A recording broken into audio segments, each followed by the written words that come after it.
everybody, to a deep dive into something truly fascinating. Fascinating, and maybe a little spooky, right? Well, we're going to get into that. We're diving into the Egyptian Book of the Dead. Ah, yes. The book that's launched 1,000 horror movies. Exactly. But we're going beyond the Hollywood version, okay? We're going to be looking at a real one. A real one, huh? So no Brendan Fraser chasing us through booby-trapped tombs. Not this time. This deep dive is all about the Papyrus of Ani. It was this guy, Ani. He was a scribe. And this papyrus was basically his personal guide to the afterlife. Like his lonely planet, but for the underworld. So like a VIP pass to the afterlife. You could say that. It gives us this incredible insight into what the ancient Egyptians believed happened after you die. Yeah, and it wasn't just an end, but like a whole new chapter, right? Yeah. A whole new existence waiting for you. Right. So no pearly gates or fluffy clouds in this picture. Yeah, nothing like that. This is ancient Egypt we're talking about. Okay, so what did they believe? What was the Egyptian afterlife really like? All right, imagine a place called Sekeraru.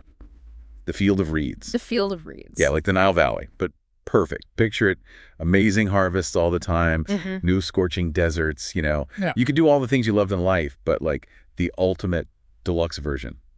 No downsides. That was their paradise. Sounds amazing. Sign me up. But how did you get there? Did everybody just automatically end up in paradise? Not quite. Not quite. There were a few hoops to jump through first. You had to go through a bit of a judgment process. What do you mean? Okay, picture this. The Hall of Double Mat. Okay. And your heart is being weighed against a feather. A feather? Yeah, a feather. This feather represents mat, truth, justice, cosmic order, that kind of thing. Wait, so you're telling me my heart is being weighed against a feather. That's the test. That's the test. Yeah. If your heart's lighter than the feather, you're golden. Paradise awaits. But if it's heavier... Oh, no. What happens then? Well, then you meet Ammit. Yeah.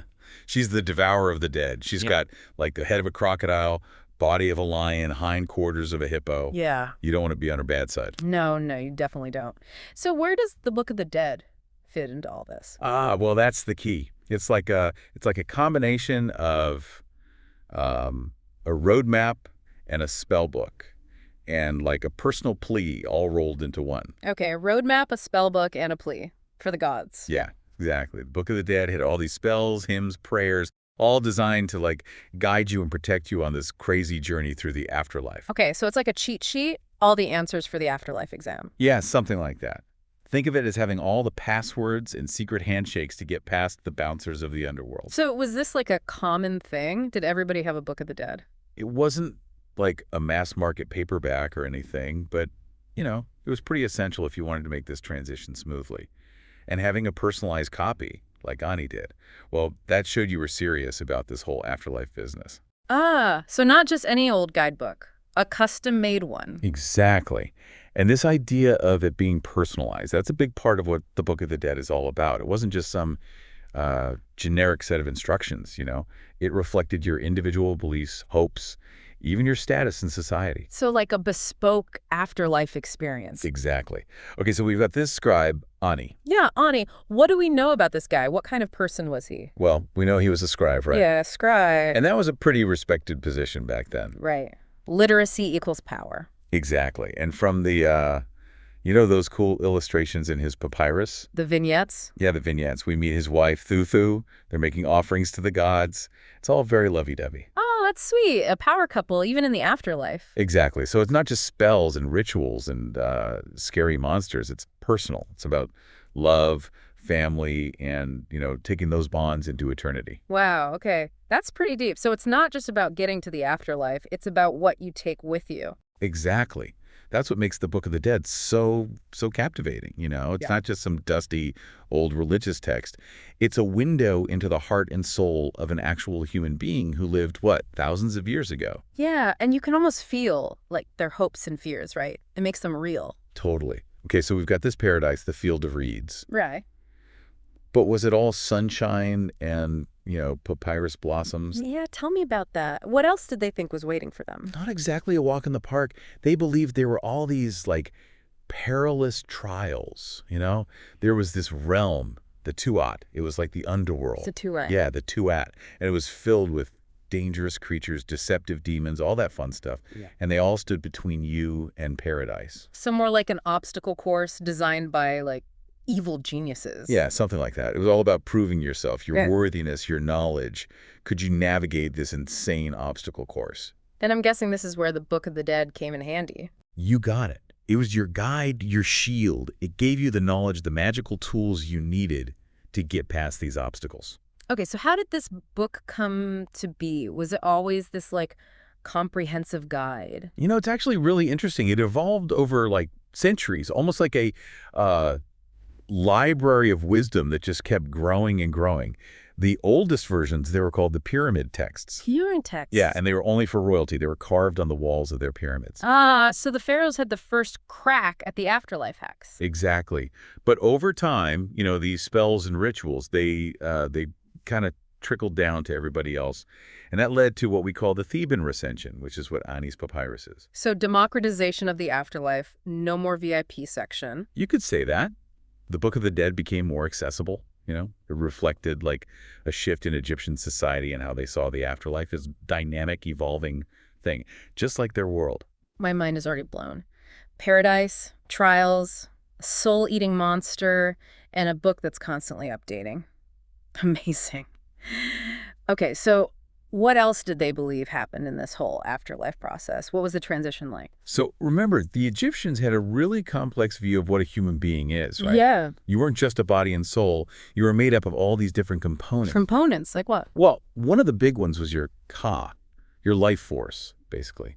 Think of it like your cosmic battery. Like cosmic battery. Yeah, and it needed to be, it needed to be charged up to keep existing in the afterlife. You're kidding. They had to keep their ka charged even after they died. You got it. How did they do that? Offerings, food, drinks, prayers, hymns, all that good stuff. Yeah. It was all about giving your ka the energy it needed to keep going in the afterlife. True, even in paradise, you can't slack off on your energy bars. Exactly. And that's where the living came in, right? What do you mean? It was their job to make sure their loved ones in the afterlife were well taken care of. Keep that ka charged up. Make that afterlife journey nice and smooth. Wow. Talk about family obligations. So it wasn't just about what you did in life. It was also about what your family did for you after you were gone. Absolutely. Life and death, totally interconnected in ancient Egypt, like a cosmic support system. Yeah, the Egyptians really took family to a whole other level. But getting back to the Book of the Dead, you know, you were asking about what else might pop up during that journey. Right, right. There's got to be more to it than just chilling in the field of reeds, right? You mentioned these dangerous creatures, deceptive demons. What kind of stuff were we talking? Okay, so imagine like this dark and treacherous underworld, right? And full of like hidden passages, fiery pits, you name it. And guarding all of these are all these nightmarish creatures. One of the worst was this serpent, Apep. Giant, like the ultimate embodiment of chaos. And guess what? He's always trying to devour the sun god Ra. Hold on, Apep's trying to eat Ra. Wouldn't that be bad news for everyone? Like living A&D dead. Bingo. The Egyptians, they believe that Ra's journey across the sky every day was this like epic battle against chaos. And that's Apep. So the deceased, they're making their way through the Tuat, and they're basically like stuck in the middle of this cosmic war. Man, that's a lot of pressure. Not only do you have to worry about your own judgment, but you've got this giant serpent trying to snack on the sun god while you're trying to find paradise. Talk about a rough commute. I know, right? And that's like the ultimate use case for the Book of the Dead. It's got all these spells, these incantations to like ward off these dangers, keep you safe from Apep, all those other baddies. So it's like your magical shield against the terrors of the underworld. Exactly. Imagine it like a divine GPS, right? Yeah. Guiding you through the worst parts of the underworld. It's like, hey, watch out, fiery pit ahead, use spell number 32. I like it. So it's not just a passive guidebook. It's actively protecting you, Yeah. right? I'm really starting to see why they thought it was so important. Oh, yeah, for sure. And don't forget the power of words. The Egyptians, they truly believed that language itself had this like magical power. So the spells in the Book of the Dead, those weren't just like empty phrases. They could actually change things in the cosmic order. So it's not just about knowing the map. It's about saying the right things, kind of like knowing the password to get past that scary demon guarding the gate. You got it. Knowing the names of the gods, how to pronounce the spells correctly, it was all super important.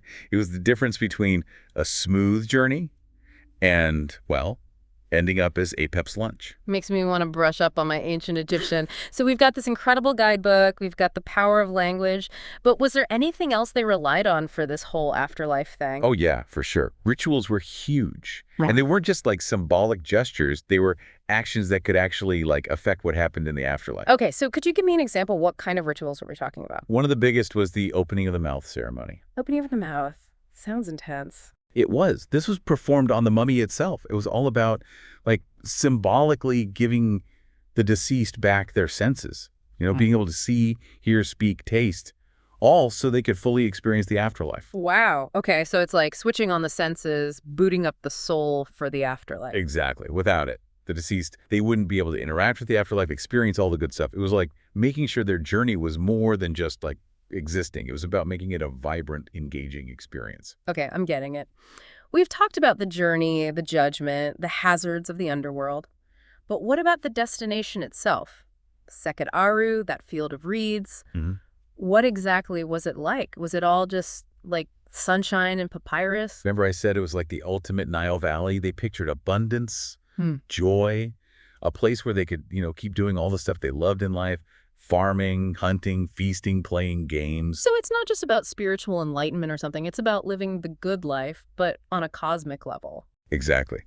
They believed that the afterlife was just life, but, the deluxe version. And they even thought they could take their possessions with them. Wait, seriously? Yep. That's why they buried people with all sorts of things. Furniture, clothes, food, games. It was all about making sure they were set up in the afterlife. Wow. It explains why archaeologists find so many amazing things in Egyptian tombs. Right. It wasn't just random stuff. It was all carefully chosen, like the ultimate afterlife care package. And you know what? The Book of the Dead. It was like the instruction manual, how to use all this stuff, how to navigate the afterlife and all its rules. So the Book of the Dead isn't just about getting to the afterlife. It's about how to live there. It's fascinating how much emphasis they put on continuing to experience life, even after death. Yeah, it really shows how they believed in the continuity of existence, how important it was to take the joys of life, even the simple things, with them into eternity. It's a good reminder, they were obsessed with the afterlife, but they were also really engaged with life in the present. They knew how to appreciate it. Totally. And that's something we can all relate to. No matter what you believe about the afterlife, living a good life, a life full of truth and justice, that's something we can all strive for. So the Book of the Dead isn't just an ancient text. It's about the human condition, trying to make sense of the universe, find meaning, especially when faced with, the fact that we're all going to die someday. Exactly. And the Egyptians, they gave us this roadmap, this incredible guide for that journey. Okay, we've talked about the journey, the trials, the ultimate reward of paradise.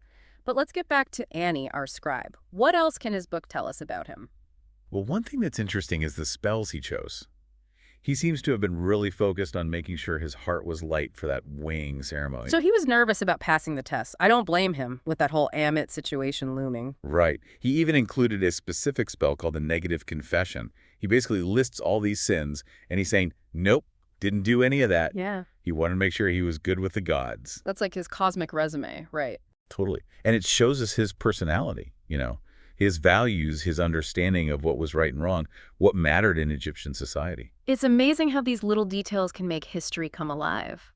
These weren't just abstract beliefs. These were real people asking real questions about life and death and all the big stuff. What about those vignettes, those illustrations? What else do they tell us about Ani? The vignettes are like a visual companion to the text. They show us scenes from his journey, what he hoped to experience in the afterlife. Like little snapshots from his afterlife photo album. Exactly. And they tell us a lot about his hopes and dreams. For example, there's one where Ani and his wife, Thuthu, are making offerings to Osiris, the god of the underworld. Making nice with the boss? Always a good strategy. Right. It's a really powerful image. Shows his devotion, his respect for the gods. We're basically walking through the afterlife with Ani, right? Seeing it all through his eyes. What other scenes are there? There's one where he's being led by Anubis, the jackal-headed god of embalming, towards the weighing ceremony. You can practically feel the tension. I bet. That's gotta be nerve-wracking, knowing your heart is about to be weighed against a feather, with a soul-eating monster waiting in the wings. Definitely high stakes. And then there's another vignette, a much happier one. Ani and Thuthu are in the field of reeds, enjoying paradise. There's abundance everywhere. They're playing games. It's a good reminder that for the Egyptians, paradise wasn't just about spiritual stuff. It was about enjoying life. Yeah, simple pleasures, but eternal. I love that. So the vignettes really make this personal, right? They bring Ani's story to life. What about the language itself? Anything unique about how Ani's book was written? Well, remember, Ani was a scribe. So his Book of the Dead is beautifully written. Elegant hieroglyphs, intricate illustrations. He was a pro even when it came to the afterlife. Exactly. And you can see the care he put into it, the attention to detail. It wasn't just like a quick job. This was his masterpiece, his ticket to eternity. So not just a guidebook, but a work of art. Exactly. And maybe, for Ani, that artistry was his way of honoring the gods, showing his devotion through his craft. It's amazing, isn't it, how much we can learn about someone from thousands of years ago just by looking at their personal Book of the Dead. I know, right? That's the magic of these ancient texts. They connect us to the past, remind us that even though they lived so long ago, the Egyptians, they were just like us. They had hopes and fears, dreams and anxieties. They were trying to figure out life just like we are. And their quest for meaning, for understanding the universe. Well, that's something we can all relate to, right? It's a universal human experience. Totally. And maybe by studying their journey, by diving deep into their beliefs and rituals, we can learn something about our own search for meaning. It's a great reminder that we're all part of this grand, interconnected story, right? A story that spans millennia and connects us to those who came before. But you know what? We've been talking about one guy's story, but did all Egyptians believe the same things about the afterlife? That's a great question. It's easy to think, ancient Egypt, one big monolithic culture. Yeah. But in reality, things were a lot more diverse. Yeah, so not everyone had the same afterlife package deal. Yeah. Their beliefs about the afterlife, they could change based on social status, the time period, even where you lived. So different levels of afterlife insurance, premium versus basic. Something like that. And the Book of the Dead itself, it went through a lot of changes over time. New spells were added, certain gods became more popular, others, well, not so much. Their whole understanding of the afterlife was constantly evolving. Okay, so it wasn't like a set-in-stone thing. It actually changed. That's really interesting. Think of it like, you know how your phone updates its operating system, right? Mm-hmm. The Book of the Dead was kind of like that. New features, bug fixes, the whole 9 yards. For example, in later versions, the role of priests became way more important. Priests? Yeah, there were spells specifically about making sure you had a priest to guide you through the afterlife. Yeah. Almost like hiring a spiritual lawyer. So you needed someone who knew all the ins and outs of the cosmic legal system. Someone to argue your case to the gods. Exactly. And that tells us a lot about, the power dynamics in Egyptian society, how religious authority was shifting and changing. It's amazing how these beliefs, they evolved along with their world. What do you think Ani would have thought of these later versions? Would he have been like, whoa, that's not how we do things? Who knows? It's fun to think about, right? But the fact that these beliefs kept changing, that they adapted over time, it shows just how powerful they were. This whole idea of the afterlife, it was a constant conversation, a way for them to grapple with, the big questions about life and death. Yeah, that desire to understand the unknown, to find some kind of meaning in the face of, our own mortality. It's a very human thing. Exactly. And the Book of the Dead, in all its different forms, gives us a glimpse into that. It's a reminder that humans have been asking these questions for millennia, and we're still trying to figure it all out. And it's incredible how these texts, they allow us to connect with individuals like Ani, right? To understand their hopes and fears, to realize that even though they lived thousands of years ago, they were dealing with a lot of the same things we are today. Totally. And maybe by understanding their journey, we can learn something about our own, about how to live a good life, how to make the most of our time here. Yeah, well said. It's been an amazing journey, this deep dive into the Egyptian Book of the Dead. Thank you so much for sharing your expertise with us today. My pleasure. Always happy to talk about ancient Egypt. And for all of you listening, if this has sparked your curiosity, don't stop here. There's so much more to explore. Oh yeah, for sure. A whole world of mythology, history, art, you name it. So keep asking questions, keep exploring, keep diving deep. And who knows, maybe you'll even find your own connection to these ancient beliefs, these timeless questions that continue to resonate with us today. Thanks for joining us on this incredible journey. Until next time, keep exploring.